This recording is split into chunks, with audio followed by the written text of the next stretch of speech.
কোথা থেকে আসছেন আপনারা? আমরা আসছি রাজারহাট থেকে। দেখতেই পাচ্ছি যে আপনাদের প্রত্যেকের কিন্তু পরনে রয়েছে লখনৌ সুপার জায়ান্টস এর জার্সি।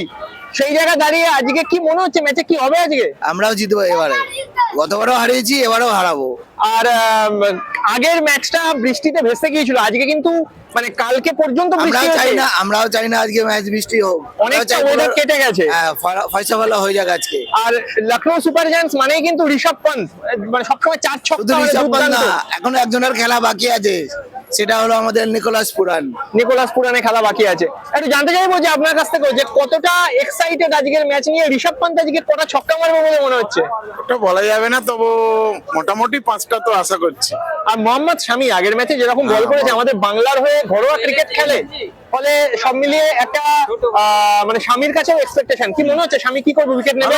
অবশ্যই 2 থেকে 3টে উইকেট মিনিমাম নেবে। আর ইডেন গার্ডেন্স তো শামির ঘরের মাঠও। হ্যাঁ ঠিক। Lucknow super giants